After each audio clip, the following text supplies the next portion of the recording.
another episode of the Quarantine Kitchen, and you're wondering why you're joining me from all the way up there looking down. Today we're making popsicles, so we're using a blender. So I want to make sure you can see what's happening here. We're going to be using really basic method, very easy to do at home. All you need to do is buy some type of plastic popsicle sleeve. We'll talk about those and where to go. And yeah, it's a pretty flexible recipe. Almost any fruit puree will work. And if you just buy a 1 pound container in the store, puree it, you're going to be good to go. What I have here is 1 pound of strawberry puree. Fresh strawberries, puree them up, make sure you take the tops off. Do strain it. It'll fine strainer. It'll pull out any excess seeds so you don't have to deal with them getting stuck in your teeth later. So that is going to go into our blender. Get that all in there.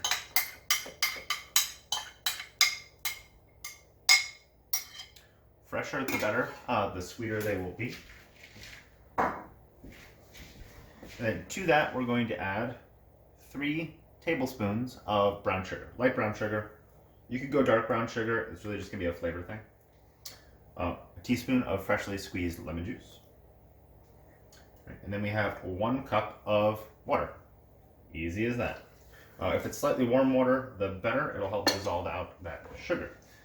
That's going to go on our blender, and then we can talk about botanicals you can flavor with. So I've got some fresh mint from the garden, and that can go in. Now, depending on the size of your mint, I have really big leaves right now. It can be like 12 small leaves, or kind of eyeball what that would be if you have really big leaves. So one like this, I would count that to almost as 4. So that, and I'm going to put in just 1 extra to be safe. And then we're going to add some rosemary. Yay, rosemary. We're straight from the garden. About a tablespoon or so of fresh rosemary. So just pluck off the leaves and you'll be good to go. Right. You don't have to worry about, make sure you get all the fibrous stuff off. But you don't have to worry about grinding it all up because the blender is going to do all of that for us. You could also do basil in this. Right, that would be really nice. So let's get all of that in there, and then puree.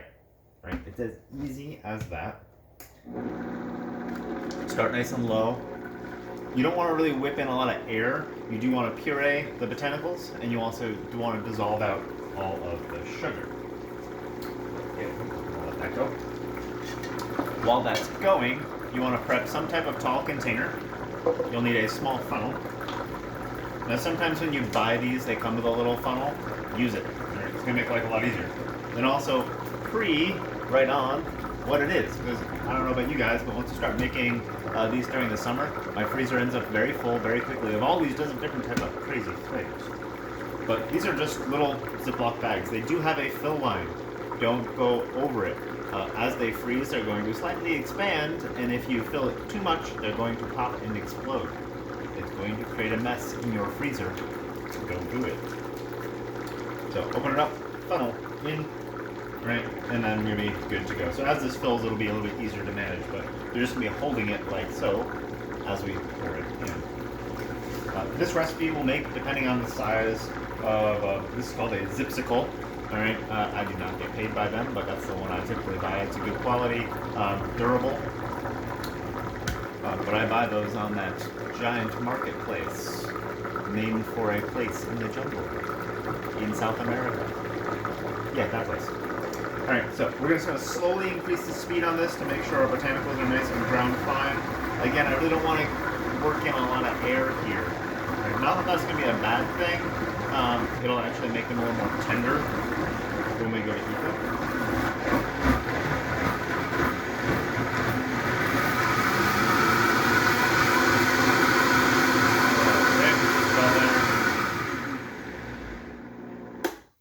And that's it. That's all the cooking we need to do. If I was really concerned about melting out the sugar, I could make a simple syrup with the water and the brown sugar, the lemon juice, bring it up to a simmer, add it to the puree. Make sure it's cool before you add it to a plastic bag. It could melt it. But really, with this recipe, there's so little sugar in it because the strawberry itself is so sweet. Why bother? Okay, so again, those times we wish we had smell-o-vision. Now, if you do not love the color of this, Could you add artificial coloring and make this more red? Definitely. If it doesn't matter to you, keep it as so. Some people are worried about the color, or maybe your kids or something won't eat it. Or for my students, maybe you're like, it's a weird kind of red-brown. Do what you wish. All right, but a couple drops of red food coloring would be fine. All right, so we're gonna pour this in, being mindful not to pour past the fill line. We come up to the top here. Stop. Right, that's a hard line. Don't go past it. Right, that comes off. Zip it up. Right. Ideally, try to get out some of that excess air. Right. Make sure you seal it well, because odds are in your freezer you're gonna lie these down to freeze. Best case scenario, if you have a freezer that's tall enough, you do want to freeze them vertical. Just put them in a cup, like so, in the freezer. That's going to be your best bet. I'll show you one more, and then you can go ahead and make them all. Freeze them until they're solid. So a couple hours later, they're ready to go. Tip when you eat them, right? You do want to, just like you're going to have any type of ice pop or a Otter Pop. That's a name brand though. Some people use it synonymously. Cut it, then use it. If you try to eat this through the zipper here, it's just going to get really messy. So we'll do one more. So you could do, again, any type of puree that's equally as sweet. If you have something that's maybe not so sweet, you could add a little bit more sugar. If you don't have enough sugar, these are going to be a little bit too icy. It's going to be more like just frozen ice. You want just enough sugar, so where it's not quite sorbet, not quite, shaved ice, somewhere in between, so you can actually bite through it without breaking your teeth. All right, and that's it. All right, you can get really creative with these. Have fun with them. For those of you who are, 21 and above, you can add a small amount of alcohol into these. That'll work also as an antifreeze if you want to add just a little less sugar. If you are not 21 and above, no booze for you. But it helps with the overall making of a lot of popsicles in the gourmet sector. Be mindful, if you want something to taste acidic, you add more lemon juice. So if you want something like raspberry, you might want to add 2 teaspoons or a full lemon in there. Not that you're going to taste the lemon, but you're going to get that pop of citrus, and it's going to be a little more sour.